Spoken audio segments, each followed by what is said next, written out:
Good morning from day 5, that's me, clearly properly dressed for one of the coldest places in this planet. We had a very rainy morning, as you can tell. We're going straight west. Yes, we're starting to go west today. We started from Reykjavik, we went east and then we went north yesterday, and today we started going west back. We started to make the full circle around Iceland, so yeah, good morning.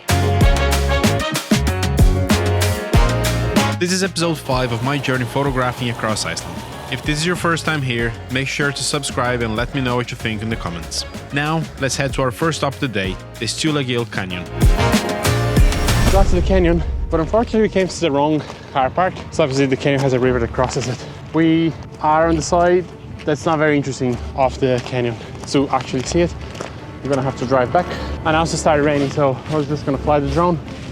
But since it's raining, we're gonna go around and maybe just fly from there.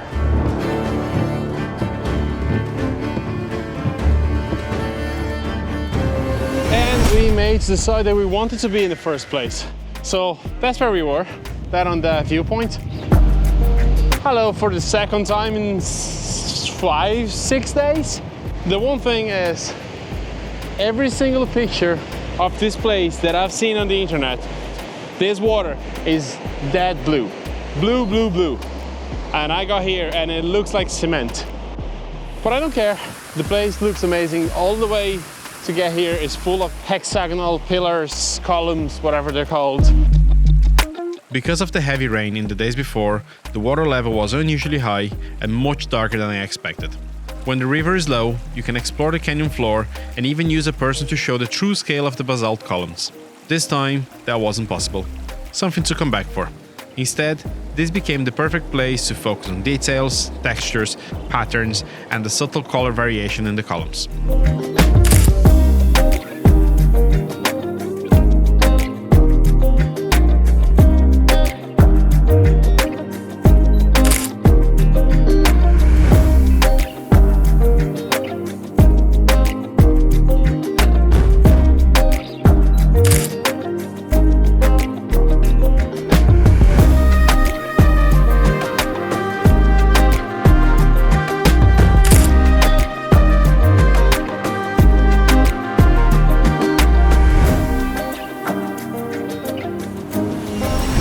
From the canyon, we continue towards our next stop, Dettifoss, driving through constantly changing landscapes. Wide open plains gave way to mountains with sunlight breaking through the clouds. As we got closer, we had two options, approaching the waterfall from the east or from the west. I chose the east side. What I didn't know was that this side had a very rough 30-kilometer long F-road.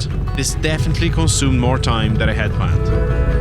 And we got to Dettifoss, which is the absolutely most powerful waterfall in the whole country of Iceland, the whole island. I chose to come to the east side because it looks like, composition-wise, it looks more interesting.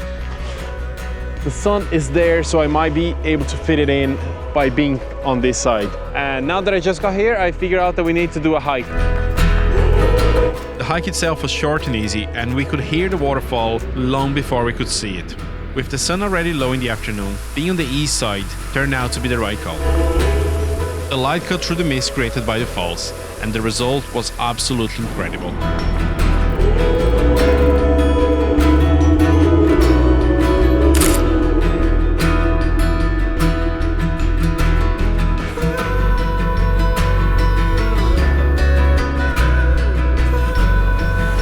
Dettifoss was definitely one of the most incredible things that we've seen since we got to Iceland. And we've seen a lot of stuff. And I'll tell you what, we definitely score high coming onto this side rather than the other side, because the position of the sun just made such a beautiful glow on the spray of the water, which is huge. I don't know what to say about this place. It's crazy. It's just one of the most incredible places that I've seen. And it's such a powerful place. The sun started to hide out now, so I'm delighted that we managed to get some shots before the sun heat. I think this is one of the best photos that I've taken the whole trip, if not the best. It's beautiful. It was definitely worth it to drive 40 minutes on an F-road to get here. Absolutely worth it. This is one of those kinds of places that you can't just take a photo and call it a day. I'm very happy with the photos that I've taken back there, but I still have a little bit of sunlight, so I'm gonna go very close to it now, get a different composition, get a different point of view from the waterfall from much closer. And I'm so glad with the sun that hasn't come out all day, but it did come out for this particular place.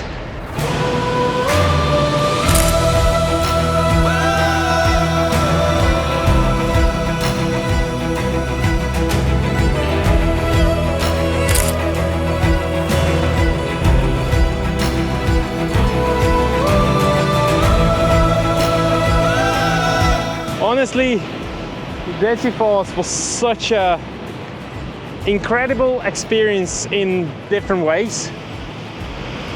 Personal by seeing something like this, but also photographically. Even the sun decided to come out for the first time since we got to Iceland. It was such a beautiful place to photograph. Yeah, I have no more words for this. We have a few more spots to go, but this was such a big win.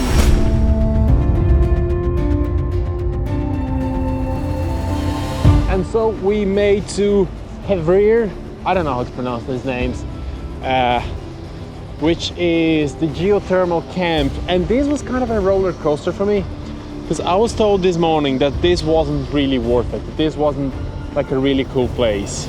That was kind of disappointing. I feel like I'm walking in Mars. Honestly, a red mountain, the smoke coming out of the ground. Honestly, this place is really cool. I initially thought it wasn't going to be great. I think I got some sick shots. For a photographer, definitely come here. It's a different way to challenge yourself and get different photos. Like you see blobs coming out of the ground and a sick mountain in the background. How is that not a cool shot? You get steam that makes everything cinematic. Red soil, it looks like a different planet. When I heard people telling me Iceland looks like a different planet, I thought we were talking about Vestrahorn. But is this not a different planet? Are you sure?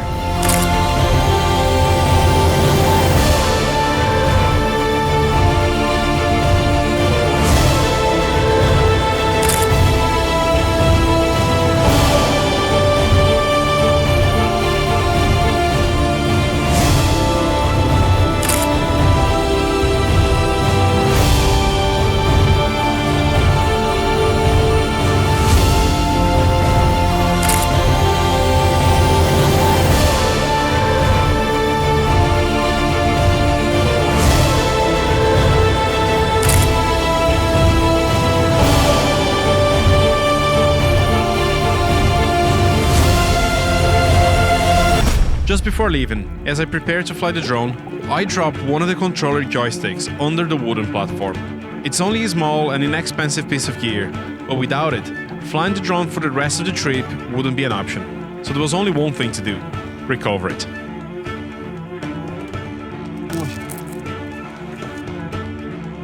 After about 20 minutes, using the camera on the phone and excavating under the planks in the smelliest place I've ever been, we finally managed to recover the joystick.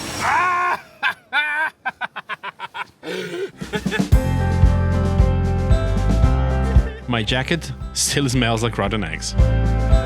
It was literally a rescue mission on Mars. We managed to get the thing back, but it was a dramatic moment because I was like, I don't have a spare one of those. So it was actually like quite important to get it back. We got it back. It took us about 20 minutes excavating under the planks of the wooden planks. But happy end. Thanks again for being here. If you haven't done the things before, like, share, subscribe, share, comment, all those things, do them now. Sick moonrise. Mars Rescuer. Mars Rescuer. Team of Mars Rescuers. Thanks for being here. See you later.